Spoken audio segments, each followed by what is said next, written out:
بسم اللہ الرحمن الرحیم۔ آج کا موضوع نہایت ہی حساس، گمراہ کن اور تہلکہ خیز ہے۔ ایک ایسا سوال جو آج کل ہر مسلمان کے ذہن میں گردش کر رہا ہے: کیا واقعی اسلام میں کچھ مٹھائیاں کھانا حرام ہے؟ یہ بات ایک افواہ کے طور پر شروع ہوئی اور اب سوشل میڈیا پر سیلاب کی طرح پھیل چکی ہے، جس نے ہر گھر کو تشویش میں مبتلا کر دیا ہے۔ معزز سامعین کرام، آپ نے صحیح تھمبنیل دیکھ کر کلک کیا ہے، کیونکہ آپ حقیقت جاننے آئے ہیں۔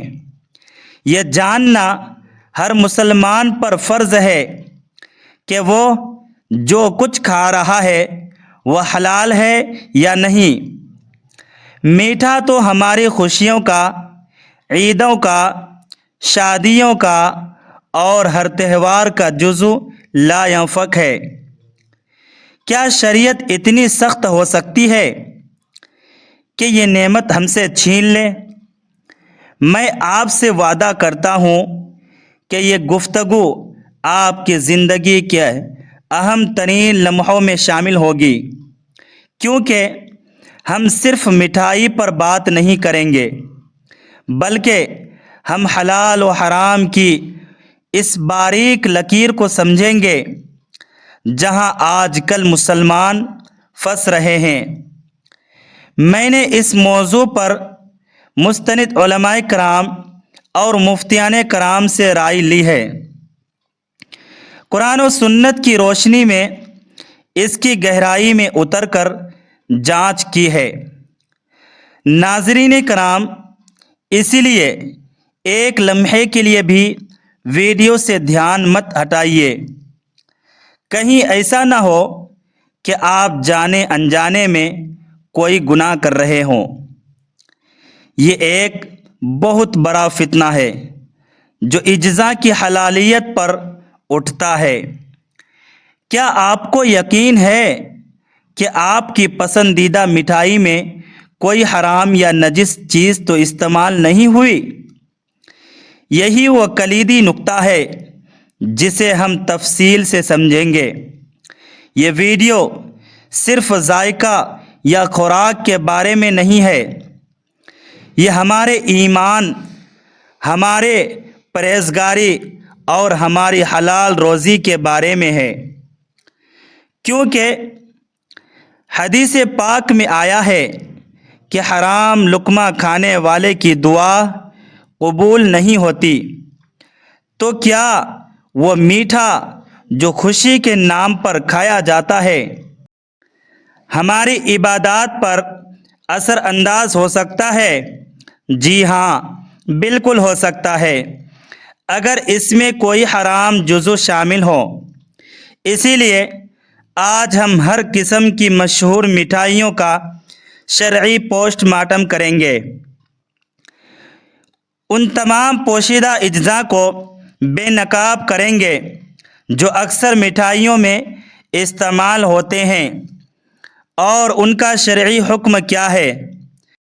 قابل احترام ناظرین کرام، جیسے کہ جلی، جیلٹن، مختلف قسم کے رنگ اور کھانے کو ملانے والے مادے، یہ وہ باریک اجزاء ہیں جن پر ہماری نظر نہیں جاتی، لیکن شریعت کی نظر ان سے اوجھل نہیں رہ سکتی۔ ہم یہ بھی دیکھیں گے کہ میٹھا کھانا سنت ہے یا نہیں، اور رسول اللہ صلی اللہ علیہ وآلہ وسلم نے کون سی میٹھی چیزیں پسند فرمائیں۔ لہٰذا یہ موضوع آپ کو مکمل طور پر باخبر اور غلط فہمیوں سے پاک کر دے گا۔ ہم آپ کو حتمی جواب دیں گے، حرام مٹھائی کا فتنہ کیا ہے اور اس سے بچنے کا طریقہ کیا ہے۔ بس چند لمحے اور پھر ہم حقیقت کا پردہ چاک کرتے ہیں۔ اب ہم اصل شرعی حکم کی طرف بڑھتے ہیں۔ معزز سامعین کرام، اسلام میں مٹھائی کھانا بذات خود حلال، جائز اور مستحب ہے۔ یہ کسی بھی صورت میں حرام یا سنت شکن نہیں ہے۔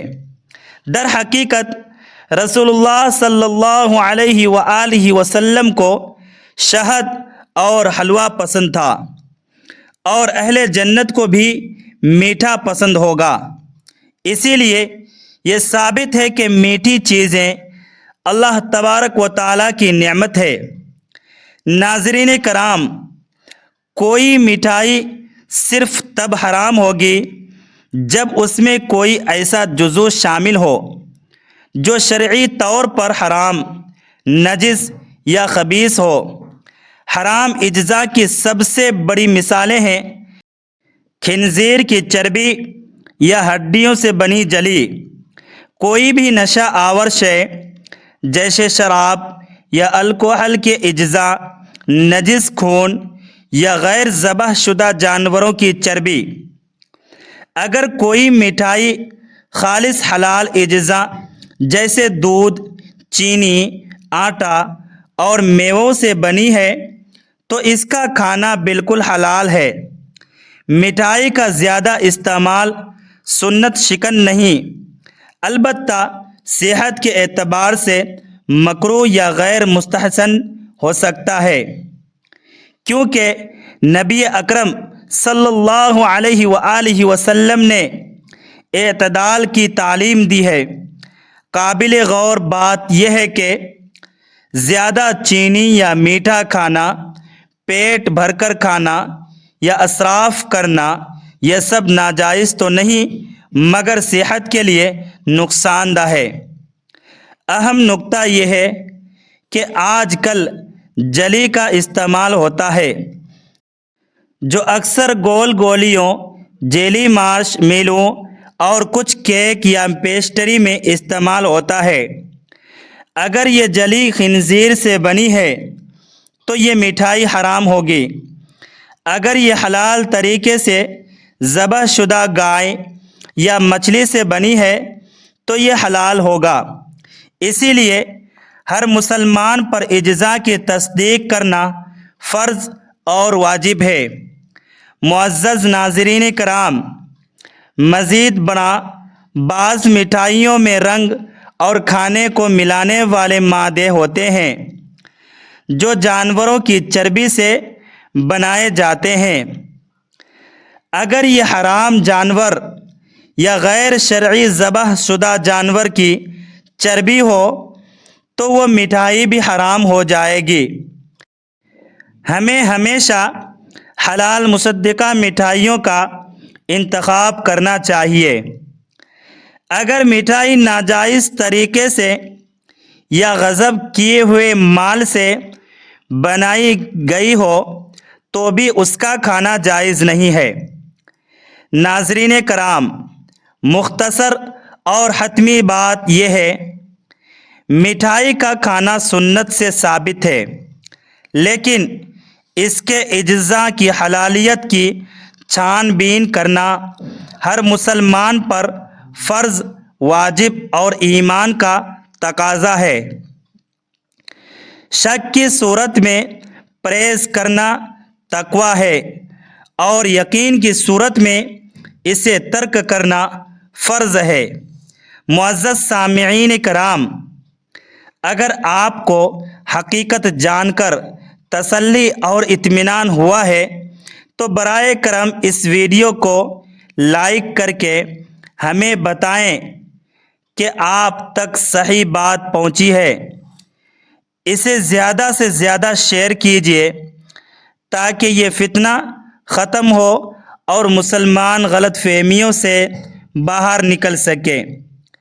ہمارے چینل کو سبسکرائب کیجیے اور کمنٹس میں کوئی بھی ایسا کٹھن شرعی سوال پوچھیے جس پر آپ الجھن کا شکار ہوں۔ ہم اس کا جواب بھی مستند ذرائع سے آپ تک پہنچائیں گے۔